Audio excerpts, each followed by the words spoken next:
Welcome to Everyday Musicality, the podcast in which we discuss all things related to Gordon's music learning theory and how it can help unlock the inner musician that lives inside of all of us. I'm your host, Heather Shouldice, music educator and faculty member for the Gordon Institute for Music Learning. In this episode, I have a conversation with the co-authors of the brand new method book, Audiate, Play Guitar Through Audiation. Hello and welcome to the Everyday Musicality podcast.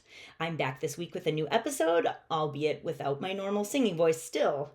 I do have an appointment scheduled with the University of Michigan Vocal Health Center. That's with a laryngologist, a speech and language pathologist, and a voice specialist, so it will be very thorough. The only downside is that they only do these intake appointments on Wednesdays, and so they can't get me in until mid-April. Luckily, today's episode does not require me to sing. Before I get into today's topic, I wanted to take a moment to give a shout out to new Patreon supporter Darren W. Darren was also kind enough to reach out to me via email to offer support and advice for my vocal struggles, so thank you as well for that, Darren. It really is so neat to get to connect with people all around the world through this podcast, like connecting with Darren in Australia. If you appreciate the work that goes into creating this podcast and would like to show your support, you can visit patreon.com/everydaymusicality.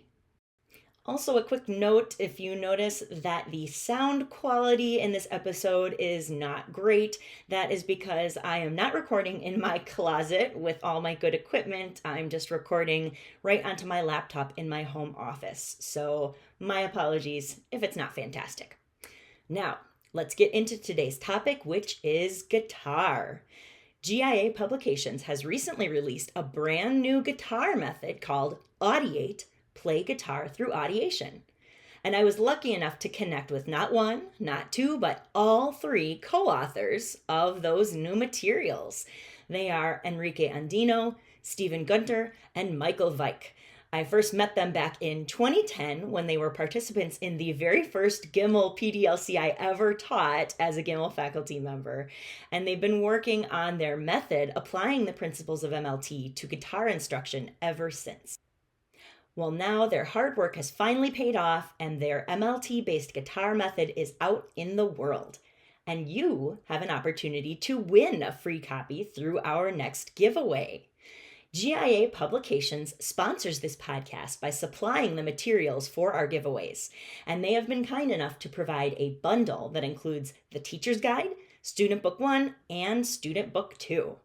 This bundle is valued at $80, but you can win it for free. Just listen to the end of this episode when I'll tell you how you can enter to win that free bundle of the Audiate, Teacher's Guide, and Student Books. Now, let's get to my conversation with the co-authors of the Audiate guitar method, Enrique Andino, Stephen Gunter, and Michael Weich. Well, I am thrilled to introduce three special guests today, Enrique Andino, Stephen Gunter, and Michael Weich. Welcome, Enrique, Stephen, and Michael. Thank you so much for making time to be on the podcast. Could you just start off by telling the listeners a little bit about yourselves? Who are you and what do you do? Go ahead, Enrique. She said your name first. All right, sounds good. Well, thank you so much for inviting us, Dr. Shouldice. We appreciate it. My name is Enrique Andino. I'm originally from Puerto Rico. I moved to the state of Texas in 2008. And I studied with Dr. Lang at UT Arlington, and that's where I heard about music learning theory and Gordon's work for the first time. And I was teaching private lessons at the time when I was doing my master's degree. So I started applying a lot of what I was learning. And then I went to South Carolina. I met you. I met Dr. Gordon for the elementary general certification, and then kept applying more of what I had learned throughout my with my students, and here we are, almost 13 years later. So that's a little bit about me in a nutshell there. I'm And sorry, I think you asked where we're teaching. Right now I'm teaching at Dallas. I live in Dallas with my wife. I have a son now, and I teach modern band, fourth and fifth grade general music, introduction to modern band, and then sixth through eighth grade modern band. So I teach guitar, bass, drums, keyboard, music technology, songwriting, etc., etc. So thank you. That's great. I'll have to reach out to you at some point. My institution is working on some curriculum revision that's just about approved, and we're starting a new music education technology and modern methods course. So I'd love to hear more about what you do with modern band sometime. Absolutely. How about Stephen? Would you like to go next? Sure. My name's Stephen Gunter. I've been teaching chorus guitar in South Carolina for the last 15 years. I discovered MLT through Dr. Carol Kruger and Dr. Wendy Valerio at University of South Carolina. And it was at the GIML level 1 certification that I met these guys. And we casually talked about, developing this guitar book. And, like we said, here we are. Yeah, that's pretty much where we landed. So I am really happy to have spent these last 12 years with these guys developing this book and this resource for new teachers and old teachers alike. And we're excited to get to share it with you today. Thanks, Stephen. And how about Michael? Yeah, I'm Michael Weig, and I live in Germany, in Münster, Germany. And I've been studying here also, doing my diploma in guitar pedagogy. And now I teach here in my own guitar teaching studio. And I met the MLT first when I wrote my diploma thesis. And a professor at my university talked to me because I had a book from an old piano player, Marguerite Barrault. She wrote a book about oral learning and understanding in the beginning of the 20th century. And I wanted to write about that book. And he said, oh, why don't you go and get something more actual? Take a look at Gordon's work and music learning theory. And that's how I got to know that. And then I dived into that and read all I could get, and finally went to one of the GIML workshops where I met Enrique and Stephen in 2010. Yeah. Great.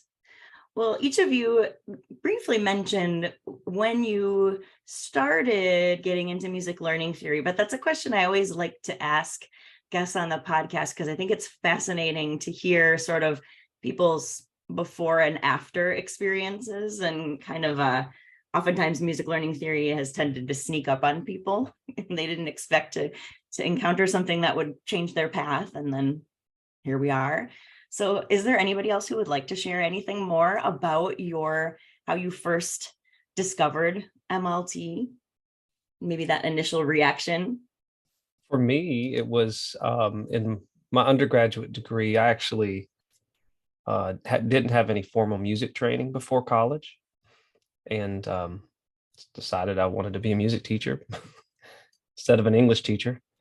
And I was really, really bad at like sight reading and I was great at theory. I mean, all the knowledge part I was great at, English and the reading and when I read a book I could hear the words in my head, all of that kind of stuff. I didn't know what to call it at the time, but I struggled. And then when I went to USC and got Dr. Valerio and Dr. Kruger, it exploded this whole new world of like possibility for me. So I was really, really fresh and really new. I was a musical baby when I was in my, I think 21 or 22, when I was introduced to the MLT kind of methodology and then the way that they used it to inform their teaching. And within like a year or two, I was just an avid sight reader. and just could just pick up a piece of music and do things I never thought I could do before. And so it really made a believer out of me in terms of this is a great path. I think I've seen a lot of people get introduced to it, and it just kind of can be all of a sudden very sudden for people, like, oh no, if I adopt this methodology, it's going to chain me down to one way of doing things or something. And I just don't think people realize that it's really liberating. It's the kind of the opposite. It lets them open a world of doing things in a sequential way, sure, but the way that every teacher adapts it and the way that you adapt it for each kid is really different and really wonderful. And so that was really my whole introduction to MLT, which is why, even though I've taught middle school and high school all my career, I attended all of the Gimel elementary workshops and went to the elementary sessions when it came time to do something like MLT related.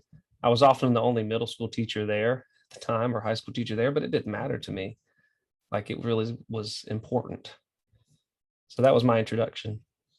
That's terrific. And I really appreciate how you mentioned how liberating it was when you discovered music learning theory and how it opened up that whole world of possibilities. That's exactly why Dr. Gordon always stressed before he passed that music learning theory is not a teaching method, right? It's not telling us step by step exactly what to do, how to do it. That's up to us, how we implement his theoretical framework of MLT, which for some people can be pretty intimidating because there are lots of possibilities. But once you wrap your head around it, it's so amazing what it opens up. Thanks, Stephen. Anybody else want to share anything more about their MLT discovery? Just quickly, that my experience was similar to Stephen's, actually. I just decided that I had this crazy idea. I want to study music. I was like senior in high school. My dad is a lawyer. My brother's a lawyer. Everybody in my family, everybody's a lawyer. I was expected to become a lawyer, but I was I don't know, having this crazy thoughts that I wanted to study music. So I decided to major in music, a Bachelor of Arts in Music, but it was not really music education or anything. It was just very general. And I was taking classical guitar throughout college. So I thought maybe I want to do classical guitar for my master's, but I didn't really major in classical guitar either. So I was like really lost. So I had some family here in Texas. So let me try Arlington, let me try Texas, see how it goes. And then, so it was like finding really a path for me, because I didn't really know what I was going to do. So finally, when I started learning about audiation, and it was just like a huge revelation for me. Just like, I don't think I'd be here in Texas if it wasn't for Gordon's work and in this book. Actually, really, probably would have moved back to Puerto Rico and maybe go to law school or something. So this kind of kept me here, and throughout these years, and now I'm been doing this for many years, and I really love it. I enjoy it, and understanding that I can help students in a way that I was not able to help myself when I was younger. That I didn't have that knowledge. It's just very liberating, like Stephen said, and it just feels great. That's fascinating. So cool to hear how it seems like it was just a complete serendipitous moment that you happened to end up and meet Diane Lang, and now here you are. Yeah. Absolutely. How about Michael? Would you like to share anything more about how you came across MLT? Sure. I was always curious about when I saw someone listening to a song or to music and he could play it right away or do it right away, and I was always yeah, I wanted to do that too, because that was so fascinating for me. And I started learning guitar and music, like classical guitar teaching, private lessons, and I didn't know how to do such stuff that I listened to a song from the radio and I could play it. So this was like magic for me. And when I started becoming a teacher, I wondered how I could develop that for myself also, but also for my students. And so I started looking around what possibilities are there. And when I read Dr. Gordon's book, it was like kind of a revelation for me. This treasure of ideas and of principles and things you can go to when something doesn't work. So yeah, I just was drawn into it and wanted to apply it for myself also, so I can develop that ability. And yeah, I mean, it's not that I am already there where I want to be, but I can do so much more now, and I can hear and understand so much more music only through what I learned for audiation and through audiation, that making music is so much more fun and playing guitar also than it was before. Yeah, definitely. Thank you for emphasizing that. I think that's one of the really wonderful things about music learning theory is how much it does for our own musicianship, even as the teacher, in addition to helping develop our students' musicianship. Yeah. I think that can often be a scary thing for teachers as well, because you kind of confront what you're not really great at. You know, I know for me, trying to do music all of a sudden out of nowhere, I wrestled with that for 2 years. Like, I don't even know if I can do this. I don't know if, I mean, I didn't know what middle C was, and I'm like, just felt this pull to do this thing. No one in my family was a musician. We didn't grow up in a musical household. But I go around the house just singing whatever I heard. And so it's really scary, I think, when you introduce this new thing, especially for teachers that are coming out of their undergraduate. They've just spent all this time learning and applying themselves, and they feel like I should be able to go out into the world and prove myself and do great things. And they're then confronted with things they don't understand yet. And that was one of the biggest driving forces for us to talk with each other every Sunday for 12 years. Just how do we help people? How do we remove a layer of worry for like young guitarists or musicians that want to teach guitar that maybe don't know all that much about guitar, or young guitarists that want to teach but don't know all that much about music learning theory? Like, what's some reference or tool we can give to those teachers? Yeah, let's go ahead and get into that. That's the main reason why I wanted to have the three of you on, is because you recently released your MLT-based guitar method called Audiate. And first of all, congratulations to you on that accomplishment. It's so exciting, and I'm so glad that is out in the world. So could you tell us a little bit about the process for how your Audiate guitar method came to be? How did that evolve? It's been, as you said, almost 13 years since the three of you met. So can you tell us a little bit about that process? Sure. We met at the Gimmel workshop in South Carolina, and we didn't plan to do anything like that. But Dr. Gordon was also there teaching the theory parts, and he approached each of us, asking us, because he knew that we were teaching guitar, and he asked us if we would be interested to teach, if we would be interested to write a guitar method, because there is no guitar method at the moment in terms of MLT. And I mean, I for myself thought, yeah, that would be interesting, but I mean, I on my own, I'm just starting to learn MLT.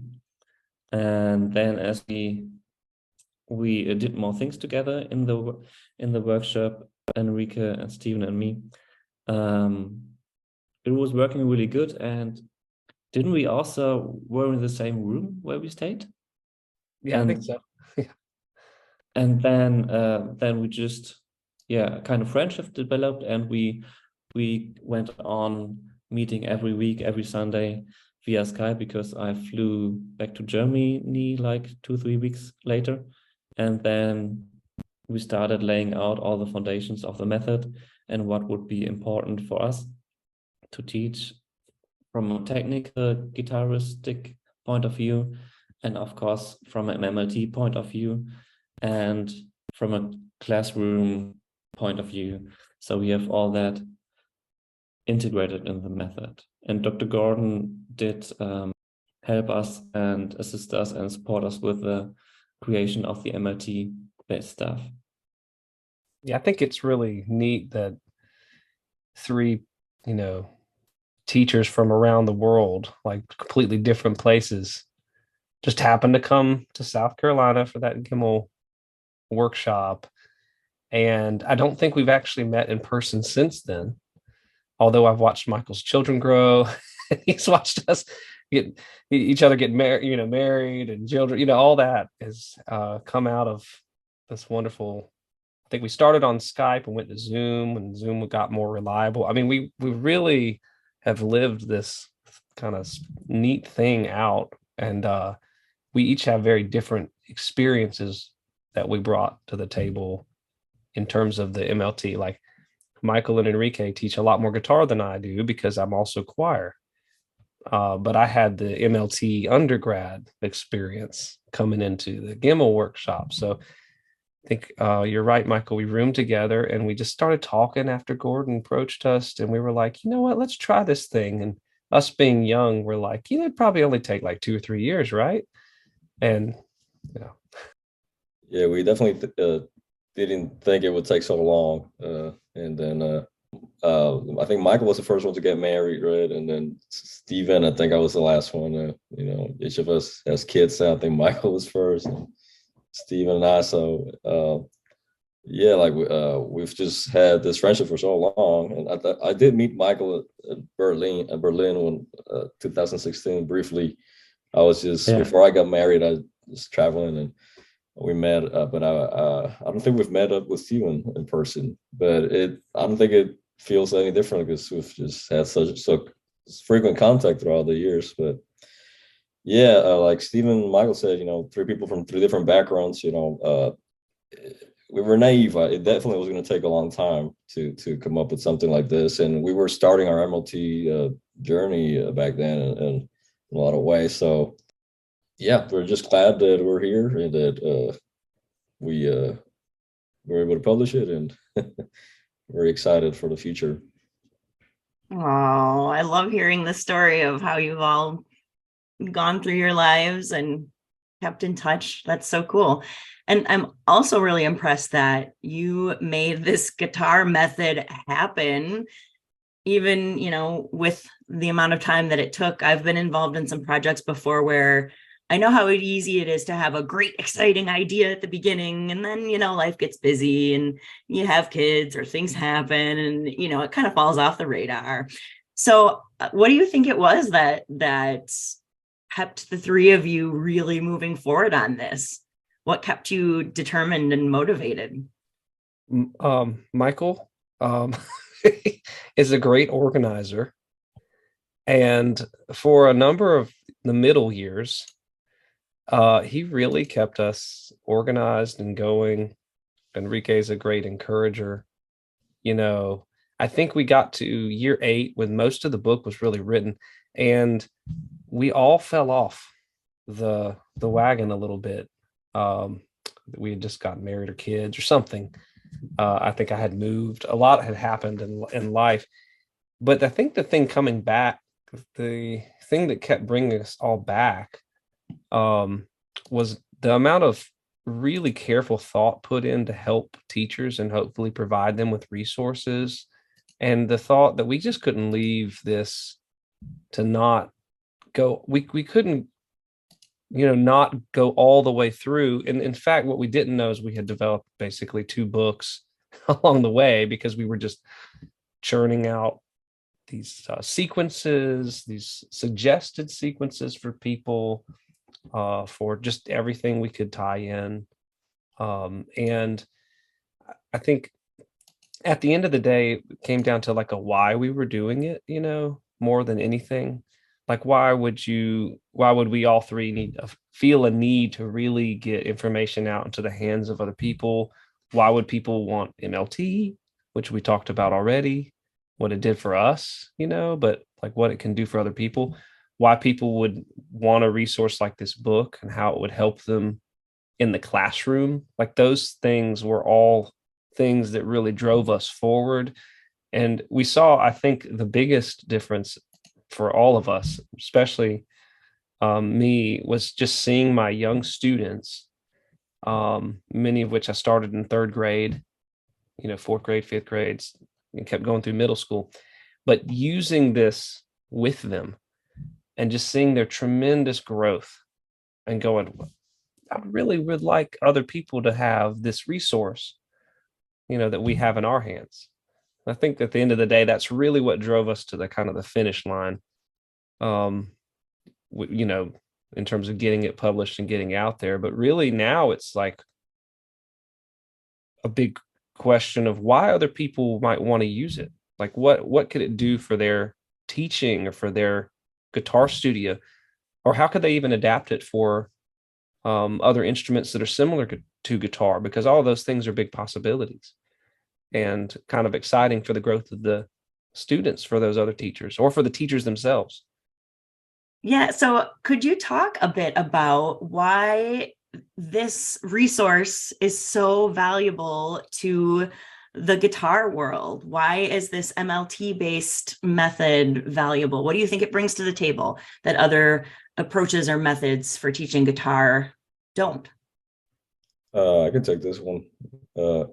So when Gordon talked to us, I think he was excited about doing something for guitar, because I remember him saying that he thought that guitar people would get it, because usually guitar comes from a culture of usually more playing by ear, not the classical guitar necessarily, but just a folk guitar, rock guitar, popular guitar, right, which is the mainstream. And so he was excited about doing something for guitar for that reason. And I think he was right in the sense that, yes, there's a culture of playing by ear in the guitar world, but that does not mean that you have an understanding of audiation or a skill learning at all, right? So in my own teaching, that for me, one of the most important things is this skill learning sequence that I find the most valuable in about music learning theory, because you could use, like Stephen said, MLT in many different ways. You could use our book in many different ways, but just knowing what skill level you're teaching, how to organize yourself, and it's just something that I thought it was really magical to me, and it is still magical to this day.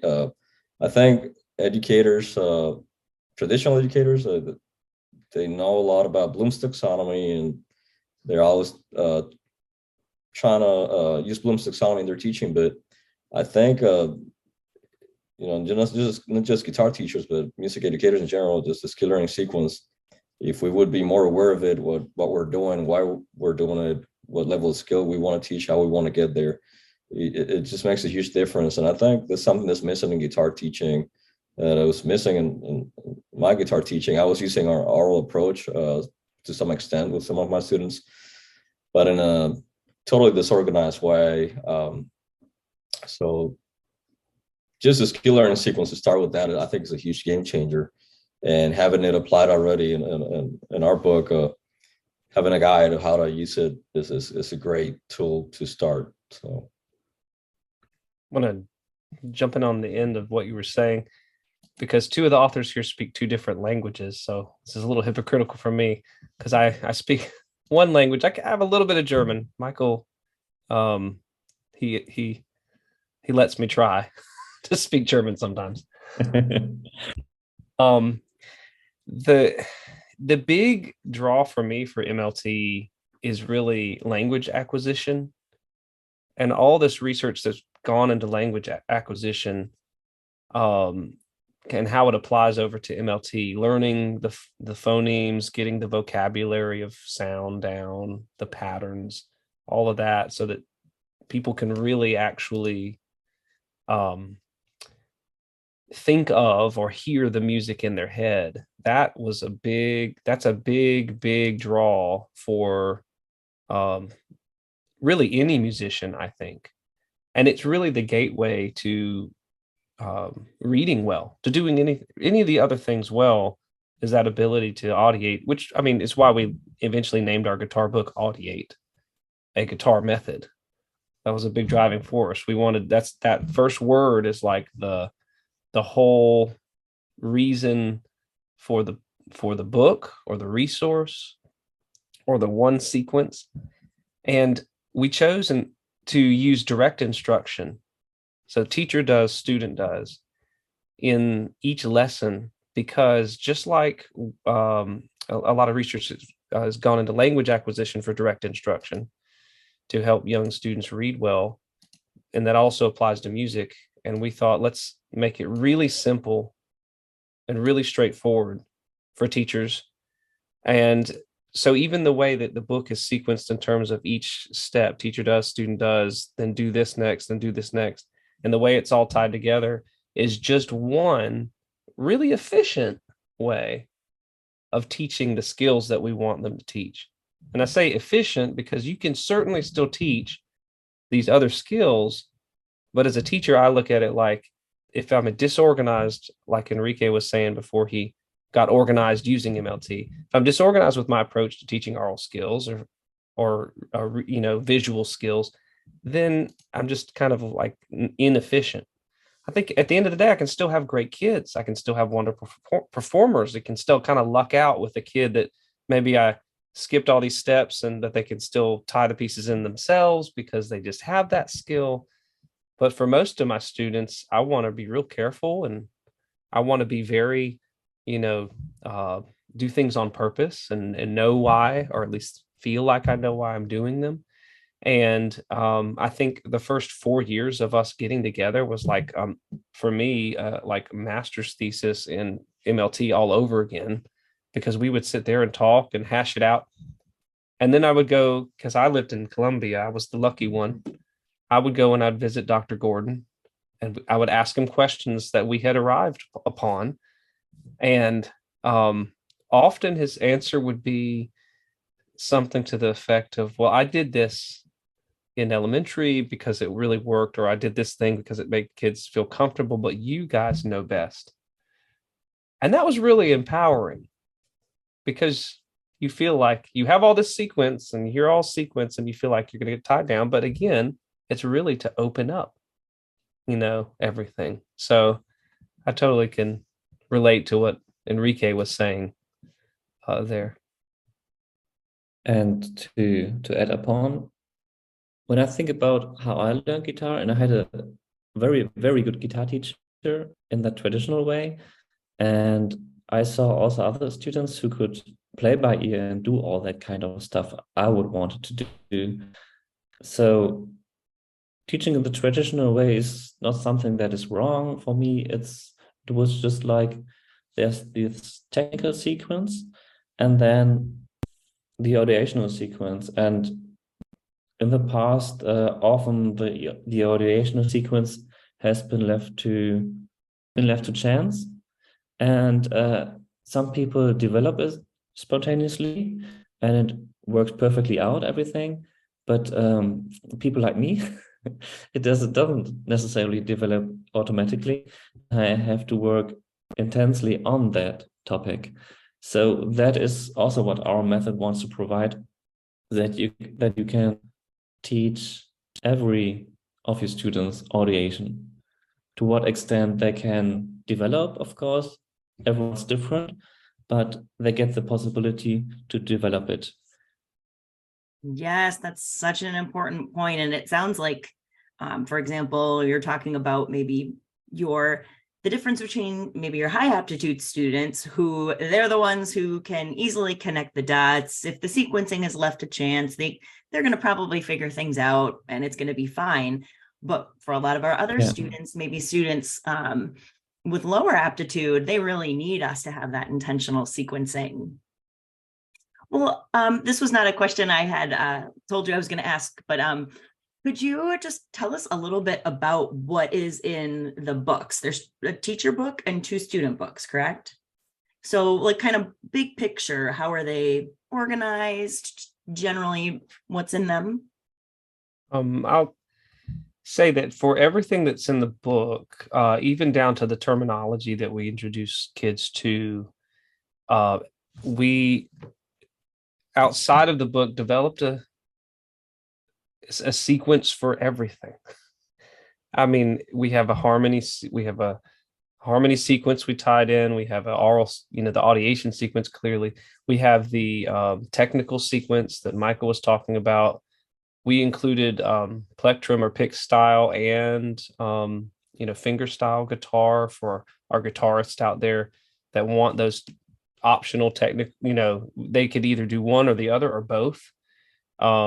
We had a sequence for just everything in the book, because even the creativity sequence, which was important to me in terms of getting students to movement sequence, getting students to pulse and to move and not be static. That was an important part that's in there as well. Or do these little creative activities that, the younger students, especially, or any age student, really we want them to be able to do.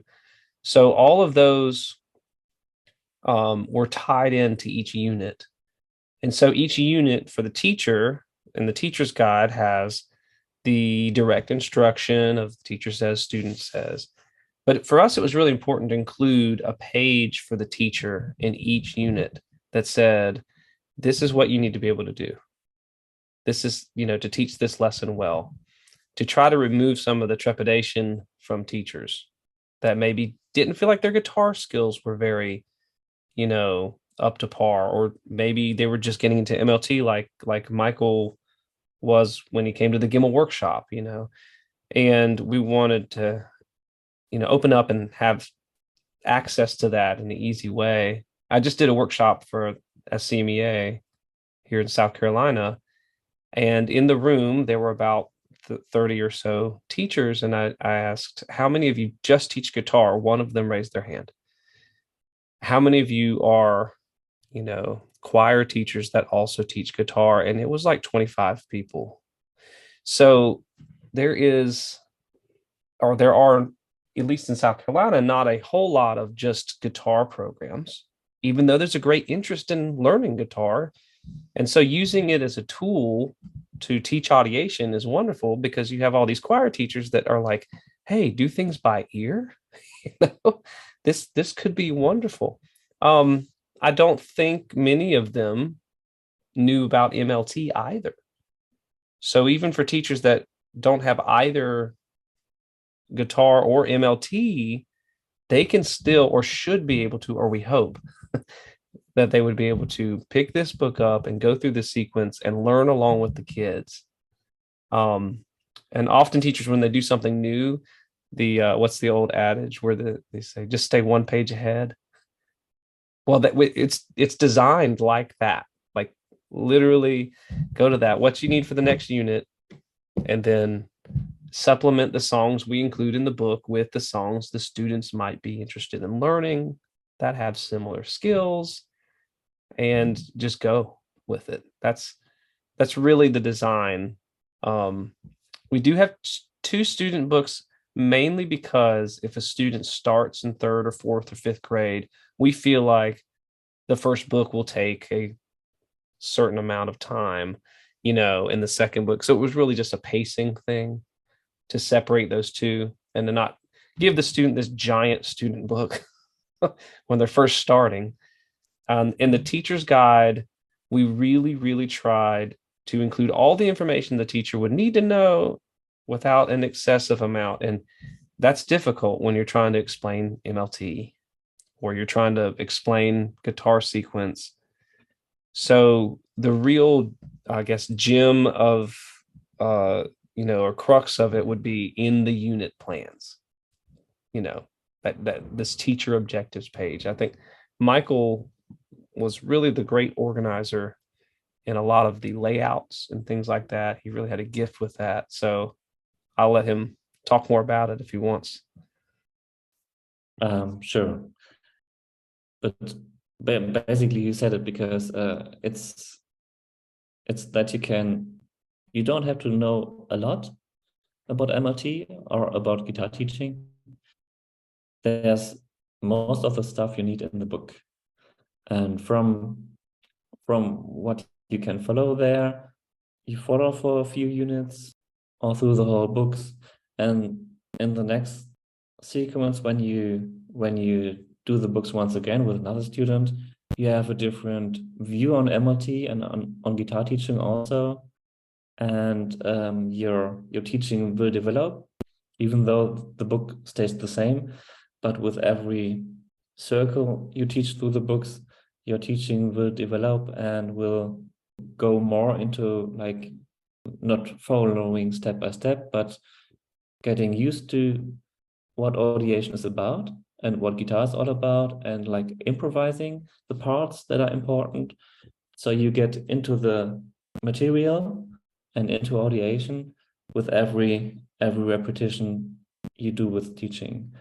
And that's basically the game for us, that we provide the teacher a starting point and then let him go and develop. And maybe there will be a lot of more methods for guitar. Speaking of where the students go, there were 3 girls I started in 3rd grade, for example. In each of them, one of them plays bluegrass with her family. Family gets together and plays in the band and just enjoys it. That's her path. One of them went on to play Bach chorales, and actually in her school talent show in high school, she played a Bach chorale beautifully. And now she's a physician's assistant.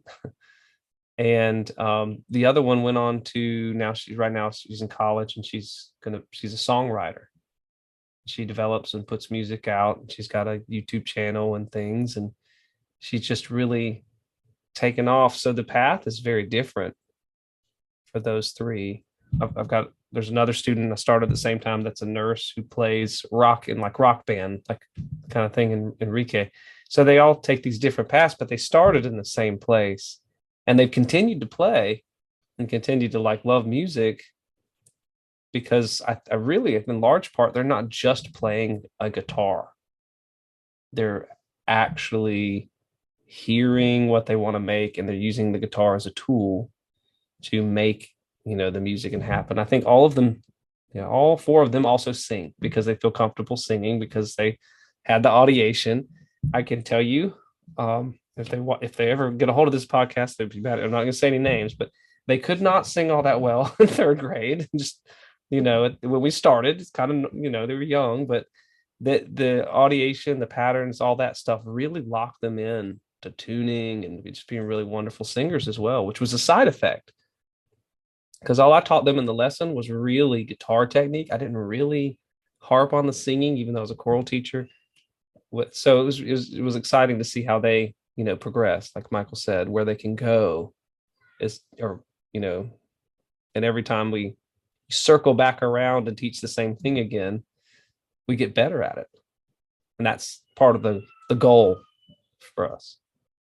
That is so cool to hear about those 3 students, and how you said only one of them is moving into music as a career, and yet they all continue to play and sing. I just think that is so fantastic, because how many students do we have, in more traditional programs, who once they leave, they don't really make music anymore in their lives.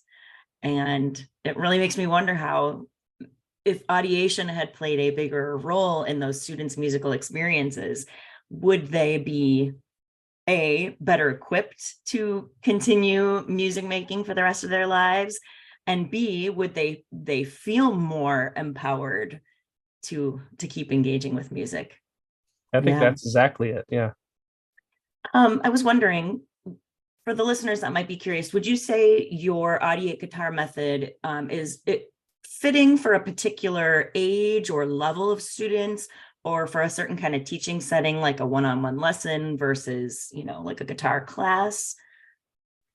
Yeah, the lesson plans are written for like if you were with a guitar class, but it doesn't really affect anything. I use it with private students in one-on-one. I use it with my 4th and 5th grade classes at the moment. And so it is best, we would say, for maybe if you started around first, second grade. When we were starting to write it, I had kindergartners that were using it. So it depends on a lot of factors, how if they're ready for a little bit more formal instruction or not. But the youngest I've used was with kindergarteners with really good results. We try to make it as simple as possible and break every technical aspect of the guitar to its easiest foundation, so that you could do that. You could use it with the youngest students if possible. But at the moment, I use it with my 4th and 5th grade classes pretty much verbatim. It's not the only thing I do, because I have to teach a bunch of other things besides guitar, right? But I try to use it with them as much as I can. And with middle school as well, sixth graders, I used the melodic units in book 2, because book 2 alternates between melodic playing and chord and arpeggio playing every other unit. So yeah, it is it's great for elementary, really. But if you want to use it for middle school, you could use it. You just have to change some of the songs and to make it more appealing to them, perhaps. The recordings on the website, which took a long time to do, right, Michael? It took us forever, but finally we got them done and published. So we have blues, we have some hard rock in there, we have some jazz, we have some reggae tracks.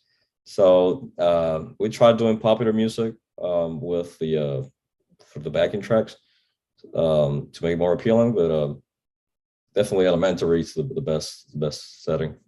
Yeah, that's what we let it out for, because we had to decide upon an age group, because you cannot write such a detailed method for everyone.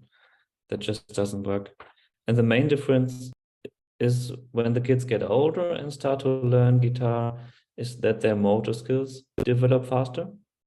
That's why we included some pages in the back of the book where they can learn full chords, so they can fret with more fingers.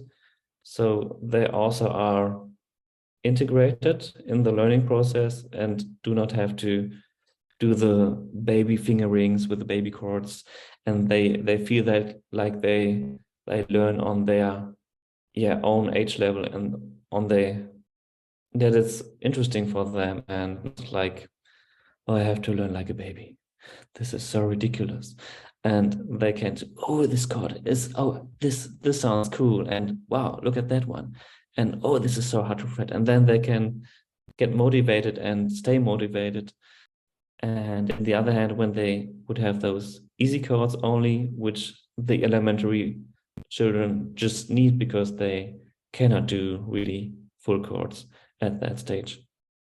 So the elementary kids need the easier fingerings for the easier chords and motor skills, and the oldest students need the more motor skill adventures, to put it that way.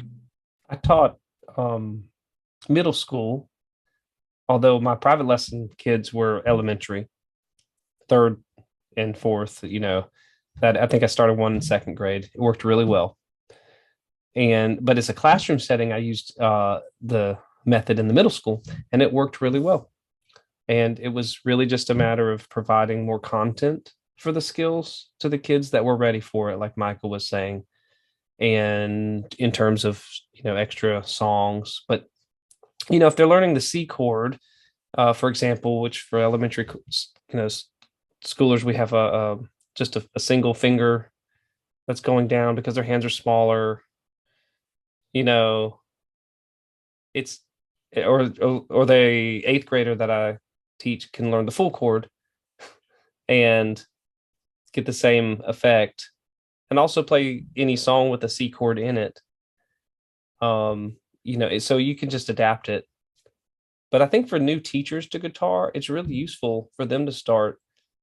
I think really the thing I want to point out is back when I was in college, again, I started with 4th grade method book, when I was 20. Okay. It really, even though our age is elementary, you kind of can think of it like how musically old are you? And if you have an 18-year-old that's not picked up guitar, not audiated, they can totally take this with a teacher and start. Now, they probably should get through it faster, the technical skills especially. They probably won't get through the audiation part faster, though. And so you can live in that, realm of teaching that audiation and that skill and just provide them more technical, dexterity things to do because they should be faster at it. But they'll grow, they just might. For a third grader, it might take book one be like a whole year or half a year, depending on how fast they're going. Whereas maybe an 18-year-old, it would be 2 weeks. You don't know. It's all different, but it definitely is applicable like across the board.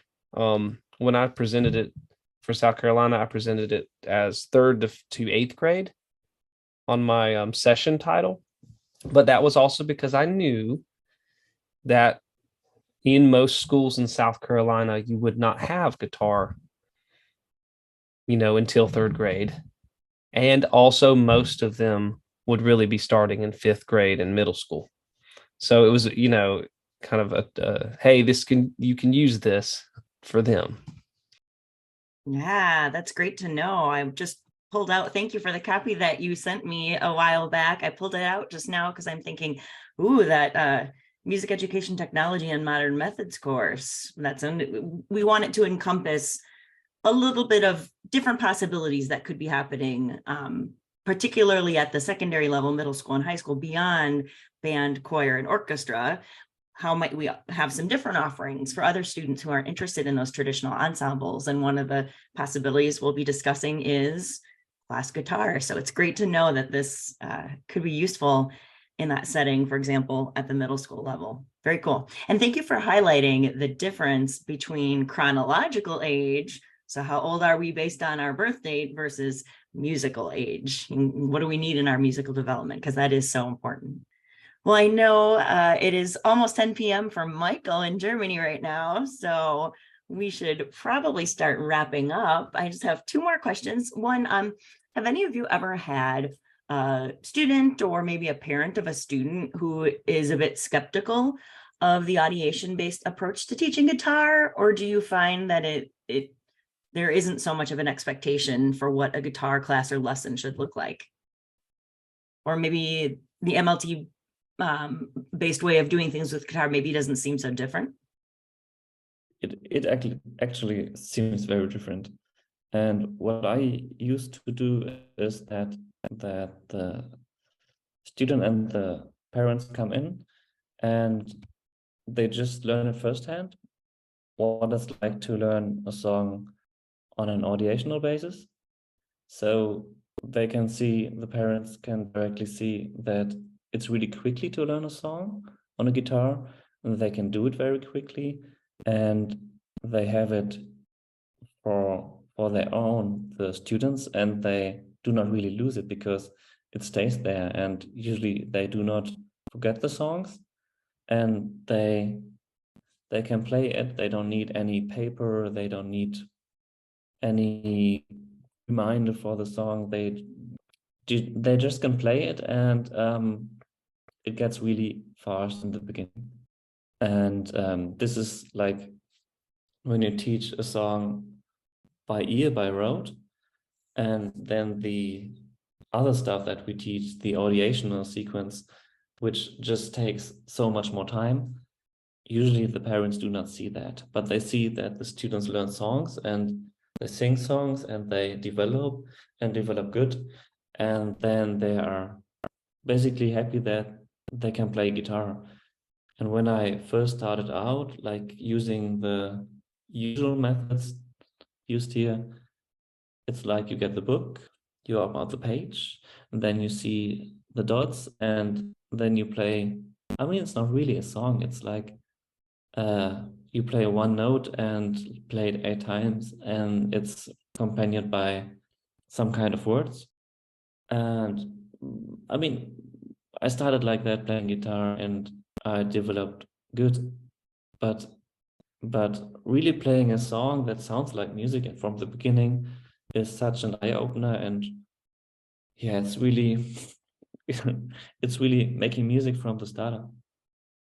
Yeah, that sounds a lot like listening to the authors of the Jump Right In instrumental series talk about creating the instrumental series for band, orchestra, and how much more excited the kids get about actually playing tunes right out of the gate, as opposed to, you mentioned just here's a note repeated 8 times, or maybe in beginning band we might just play a whole note. So that's great to know that it's really musically engaging right away. My wife is a band teacher, and the MLT methodology has snuck its way into everything, and people don't realize it because it's not by that name. So there's a lot of audiation kind of things that are happening in other methodologies. Well, they're just not MLT by name, you know. One of the big ones is rhythmic stuff, especially the ideas of kind of adapt and change a little bit. And it's funny because I see it for what I'm like, that's clearly an MLT, that's an audiation sequence, but it's just not even, called that at all. And for me, most of the resistance, or it never came from parents, because parents are just happy, like Michael said, that their kids are learning, that they sound great. Often they'll start singing as well, because even though you're teaching guitar, because they just do it along with the guitar, so why not? But most of mine has been experienced with other teachers. The teachers, having not learned that way, find a resistant to that change, especially really good teachers that just got the audiation without trying, through chance, and don't realize that not everyone can do it. And that is the hardest, like, kind of thing to crack, is going, well, yes, but not everyone can do that, even though you probably did since you were 6, which is why you're a great teacher. And so then they don't see a need necessarily to change or modify instruction.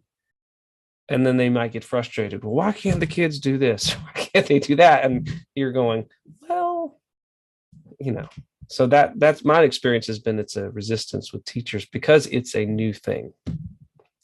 And not everybody needed it when they were young. And often I think if you think about who has become a teacher through non-audiation based methodology, who would become a music teacher? The people that probably through chance learned audiation. And so it's a cycle. Yeah, that's a great point. Thank you. And actually, this is a good segue to my last question. I was wondering if you have any tips. Let's say there was a guitar teacher who wanted to start dabbling in a little bit of MLT. What might be a good starting place? What would you say could be a way for them to dip their toes in the water?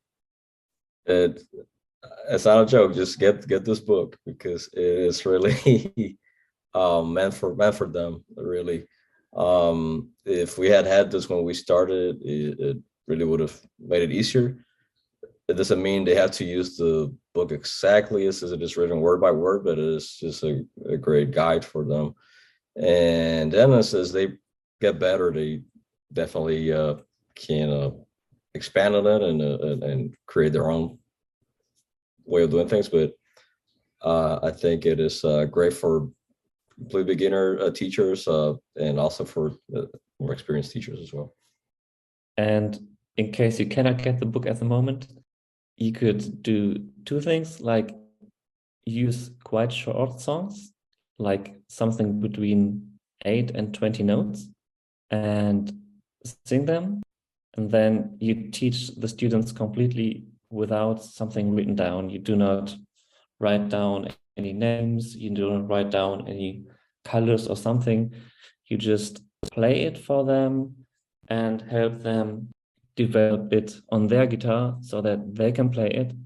And when you do it like that for about a month, you will see a difference in in that kind of student, and when you start a student right away with notation or whatever you do. So you can test it. Do some students you start without notation, do the same songs, and then do some with notation, do the same songs, and just compare and see what comes up and what things you can improve and you can think of to develop into that sort of teaching. Because I mean, MOT is a really big theoretical thing, and in my teaching, I do not want to be theoretical, but I want to be practical, and that's what you can do. You can leave the notation out and just have the student develop it by rote, and then you will see a difference. And on the area of notation, which I know a lot of teachers, they're get fearful of, if we don't go to notation, well, how are the kids going to read? And this thing that I've been doing has worked up to now. Why should I change it? And just, I know it's a little anecdotal because it's me. I teach, choral sight reading, and I am never concerned with teaching reading, because to me, the big stopgap for a child's ability to read is their ear. They can know the notes all day long and just decipher the notes.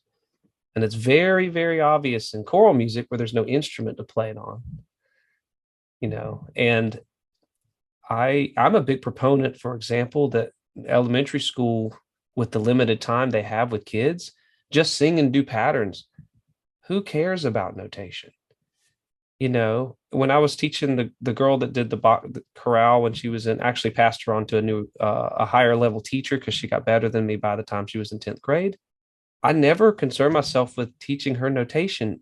It was the oral skills, and it led in an easy way to all these other skills. And all of a sudden she's, sight reading on guitar, which I consider to be one of the most difficult instruments to sight read for, because of the nature of just the shifting that you have to do when you're reading.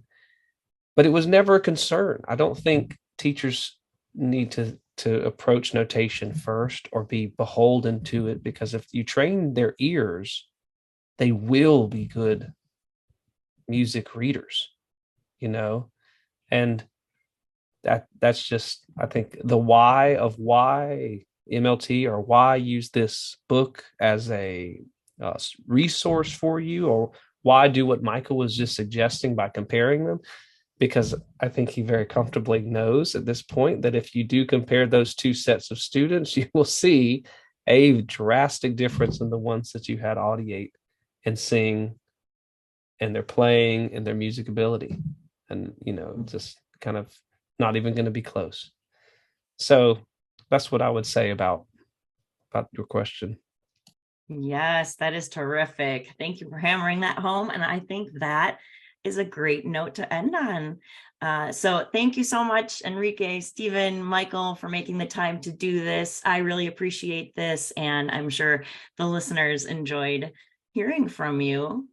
So thank you all for being on. Thank you for inviting us. Appreciate it. Thank you so much for having us. Yeah. Well, I really enjoyed that conversation with Enrique, Stephen, and Michael, and I hope you did too. And if you would like to win a bundle that includes the Audiate Teacher's Guide and student books from sponsor GIA Publications, you can enter in one of a few ways. One is to go to the Audiate Method website, which is www.audiate-guitar.com, and share it from your social media, or share a screen cap of the books if you're using Instagram. This could just be a post that says something like, "I can't wait to check out this new resource." Then you can either tag the Everyday Musicality podcast page if you're posting on Facebook, or if you're posting on Instagram or Twitter. I don't have podcast accounts on those platforms, but you could email a screen cap of your post to everydaymusicality@gmail.com. This is my preferred way for you to enter because it helps get the word out about this great new resource. However, I know not everybody is on social media or wants to share that way, so another way you can enter is to email everydaymusicality@gmail.com and simply put "I want to audiate" as the subject line. But as an extra incentive for entering the giveaway via social media, if you do it that way, I'll give you 2 entries to increase your odds of getting picked by the random number generator. However you choose to enter, just be sure to get your entry in by Friday, March 31st, because I'll announce the winner in the next episode, which will go live on April 4th. Also, don't forget that our other podcast sponsor who covers our web hosting fees, the Gordon Institute for Music Learning, will be hosting a virtual faculty hangout this Sunday, March 26th at 7 p.m. Eastern Time. And this one will have a focus on choral applications of MLT with 2 fabulous humans, Josh Paulke and Stuart Chapman Hill, who were part of the team that developed the proposal for the new choral track of the Gilmo Professional Development Levels that will be held for the very first time this summer. I'll link to that faculty hangout event description on the GIML website in the show notes in case you'd like to register. Remember, these events take place via Zoom and are a great way to engage in some informal conversations about MLT and also to have your burning questions answered. Just be sure to register by this Thursday, March 23rd, because registration closes at 11:59 p.m. on Thursday. Also, mark your calendar for the next faculty hangout, which will have an early childhood focus with Allison Reynolds on Tuesday, April 4th at 6:30 p.m. Eastern Time.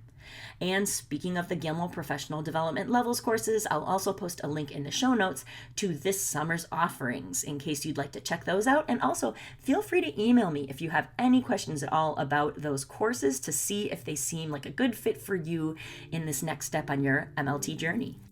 In the meantime, if you have questions, comments, or suggestions for future episodes, please get in touch. You can email me or send me a voice memo at everydaymusicality@gmail.com. I would love to hear from you.